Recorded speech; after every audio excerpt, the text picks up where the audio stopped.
জুলাই গণঅভ্যুত্থান পরবর্তী বাংলাদেশ এক নতুন রাজনৈতিক সমীকরণের সামনে দাঁড়িয়ে। দীর্ঘ ১.৫ দশকের রাজনৈতিক অস্থিরতা আর ৩টি বিতর্কিত নির্বাচনের পর অনুষ্ঠিত হয়েছে ত্রয়োদশ জাতীয় সংসদ নির্বাচন এবং একই সাথে গণভোট। আওয়ামী লীগ সরকারের পতনের পর দেশের রাজনীতিতে ক্ষমতার ভারসাম্য আমূল বদলে গেছে।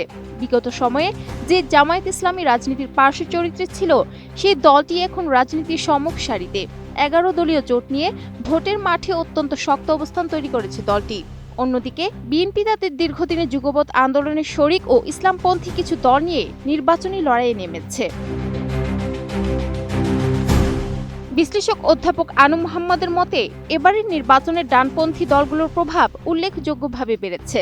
তবে ভোটের মাত্র কয়েক ঘন্টা আগে প্রধান আলোচনার কেন্দ্রবিন্দু হয়ে দাঁড়িয়েছে বিপুল পরিমাণ অর্থ উদ্ধার ও পাল্টাপাল্টি অভিযোগের লড়াই।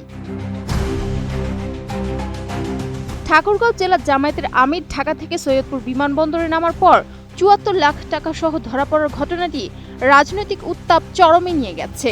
বিএনপি এই ঘটনাকে ভোট প্রভাবিত করার অপচেষ্টা বলে অভিহিত করলেও জামায়াত আমির শফিকুর রহমান একে তাদের জনপ্রিয়তার ভীত হয়ে চালানো অপতথ্য ও ষড়যন্ত্র বলে উড়িয়ে দিয়েছেন। নতুন বাংলাদেশ গড়তে এলো জুলফিকার স্টিল। জুলফিকার স্টিল, ইস্পাত দৃঢ় অঙ্গীকার। পাল্টা অভিযোগ উঠেছে বিএনপির বিরুদ্ধেও। লক্ষ্মীপুরে ১৫ লাখ টাকা সহ বিএনপির প্রার্থী শহীদউদ্দিন চৌধুরী এনির সমর্থকদের আটকের খবর পাওয়া গেছে। যদিও এনি একটি বিভ্রান্তি বলে দাবি করেছেন। বিএনপির মুখপাত্র মাহাদি আমিন ঢাকা ১৫ ও খুলনা সহ বিভিন্ন স্থানে জামায়াতের বিরুদ্ধে সুনির্দিষ্ট অভিযোগ তুলেছেন। বিপরীতে জামায়াতের শরিক এনসিপি মধ্যরাতে সংবাদ সম্মেলনে বিএনপির বিরুদ্ধেই নানা প্রতিবন্ধকতা সৃষ্টির অভিযোগ এনেছে। অন্তর্বর্তী সরকারের ১৮ মাসে আইনশৃঙ্খলা পরিস্থিতির অবনতির যে অভিযোগ রয়েছে, তার প্রভাবে সাধারণ ভোটারদের মনে নিরাপত্তার শঙ্কা এখনও কাটেনি। সেনাবাহিনী ও পুলিশ মোতায়েন থাকলেও মাঠ পর্যায়ে দুই দলের মধ্যে সন্দেহ ও অবিশ্বাসের দেয়াল প্রবল।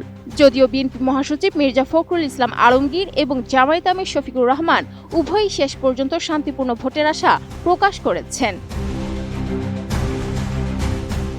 রাজনৈতিক বিশ্লেষক অধ্যাপক মাহবুবুল্লাহ মনে করেন, সুষ্ঠু নির্বাচনের জন্য দলগুলোর পারস্পরিক সহযোগিতা এখন সবচেয়ে বেশি প্রয়োজন। বিশ্লেষকদের মতে, নির্বাচনের চেয়েও বড় চ্যালেঞ্জ হবে নির্বাচন পরবর্তী পরিস্থিতি সামাল দেওয়া। বিজয়ী দলের সামনে পাহাড়সম দুটি বাধা থাকছে: ভঙ্গুর আইনশৃঙ্খলা পরিস্থিতি স্বাভাবিক করা এবং স্থবির হয়ে পড়া ব্যবসা বাণিজ্য ও অর্থনীতিতে গতি ফেরানো।